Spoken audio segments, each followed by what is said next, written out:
it's a great honor for me to introduce our next laureate, my friend, my colleague for many years, a man I admire. Jeff Sachs is a man of passion and compassion who cares about the fight against poverty, the fight against disease, and the fight against marginalization.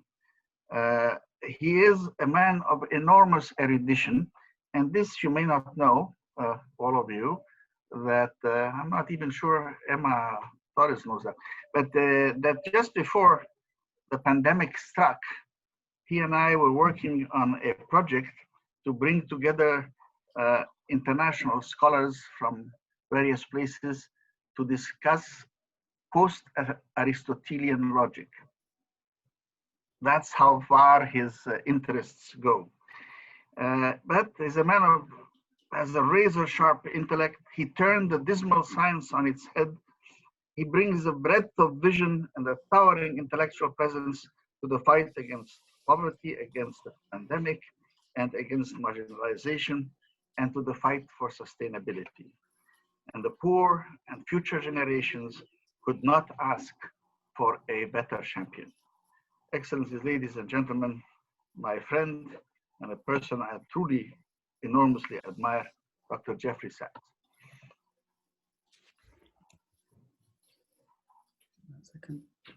Roshan, would you like me to say something? Of course, you are going to say it definitely.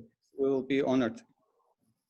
Well, first of all, let me say what a tremendous honor and delight it is to receive this award and to receive it from Ismail, who has guided all of us on this path of sustainable development. So we're following Ismail's leadership and guidance and pathways that he set, and they are so fruitful that they continue to open up new ways of international cooperation that we all are the enormous beneficiaries of.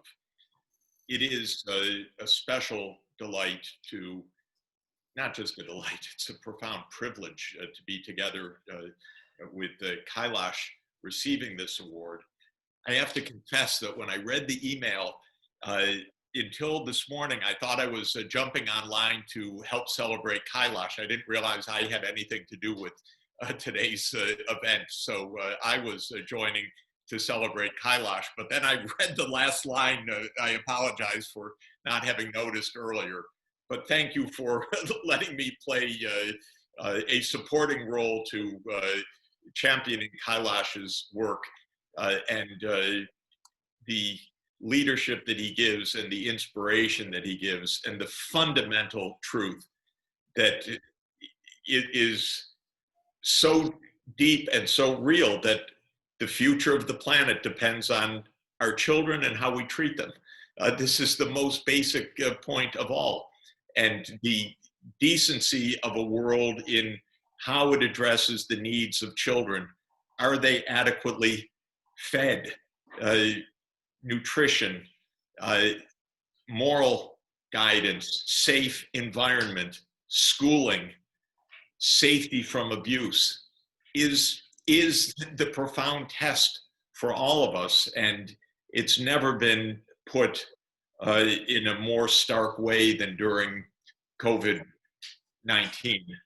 because we have 1 billion children out of school suddenly. We have destitution. We have growing hunger. We have humanitarian crises. And it is the greatest test of humanity and our governance systems of whether we can address these in a urgent, timely, humane, and global manner. And that's really the crossroads that we face now. It's, of course, a profound thrill to receive the award from the Nizami Ganjavi International Center, which is a remarkable institution with Roshan's remarkable leadership, but which engages the leadership of so many outstanding personalities, people who believe in politics for the good, as Carrie said just a few minutes ago. This was Aristotle's basic idea that the volume on politics is the companion volume to the volume on ethics, that the two go together, and that the basic idea of politics is to achieve the thriving of the community. Our community today is the global community. It is an interconnected world where the fate of every one of us depends on the fate of all of us. And we need to adjust our knowledge and our mindsets and our institutional approaches to create a politics of good at a global scale. It's not easy, and we're in an ongoing struggle to achieve that. We're at a very important moment of that struggle indeed. 2020 has been a devastating year in many, many ways, a year of mass increases of poverty, disease, death, abuse, depression, anxiety, because we've been overwhelmed by a pandemic, and our governance systems have not been impressive by and large. And they were terribly abused by the worst president in American history. Sorry to bring politics into this, but it's we're at the stage of politics. But we are at a crossroads now where we have pledged to go into the new year in a new way. Thanks God, with a new incoming and very decent president of the United States, and one that is committed to global cooperation, and with a very strong message and guidance from the United Nations, our vital international multilateral system of governance, fragile and essential for our survival, with the Secretary General calling for 2021 to be a year of decisive cooperation. We have an opportunity to change things dramatically in the coming months, and with Nizami Ganjavi's leadership and your wonderful role, will together make a difference. We have 4 major international summits on environment coming up, on oceans in Portugal in April, on biodiversity in China in May in Kunming, on the world food systems at the UN in September, and on climate in November. So it's a year of active diplomacy. It's a year in which we must forge a common global cooperative path, and where the United States will return to the international fold rather than having 192 countries within the UN institutions and one fighting from the outside. President Biden will rejoin the World Health Organization on January 20th. The United States will rejoin the Paris Climate Agreement. The United States will be, thank goodness, a cooperating country in this global challenge. I think we should take Kailash up on his idea of seeing 2021 as a moment to globalize compassion. And I want to mention one more opportunity that we have for that, in addition to effectively fighting COVID-19, ensuring universal access to the vaccines that are coming on stream, ensuring the access to emergency financing to fight humanitarian disasters, even famine in a number of countries. All of those are vital steps for compassion.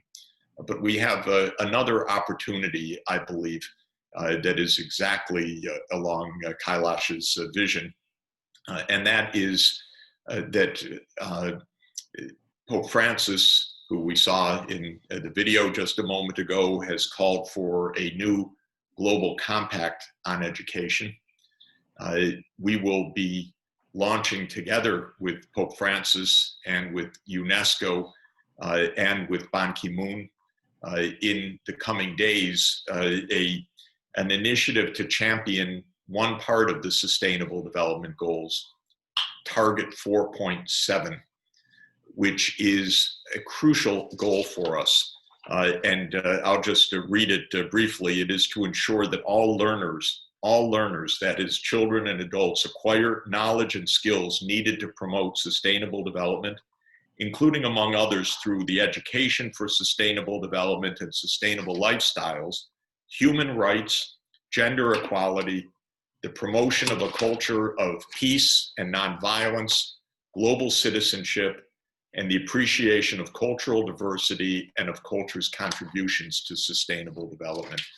I think that this is a practical way to help forward Kailash's vision of a globalization of compassion in the coming year by helping to ensure that every child has the opportunity to receive the education and the knowledge needed for sustainable development and for appreciation of global citizenship. So we're going to work on that, Kailash, and enlist you to the cause and enlist us all to the cause. I've been corresponding with Pope Francis about this in recent days, who he is seeing his global compact for education fully aligned with this call for global education for sustainable development, global citizenship, the role of culture, the appreciation of human rights. So I think we can help to move forward that cause of compassion everywhere in 2021. Let me thank you again for the chance to be part of the family of Nizami Ganjavi. It's a great privilege and thrill. Rovshan, congratulations to you for all that you accomplish and all our collective gratitude. And thanks to all the colleagues on the line. What a privilege it is to be working with you and learning from you and enjoying your humanity and compassion. Thank you so much. Great honor. And one second. How to, okay.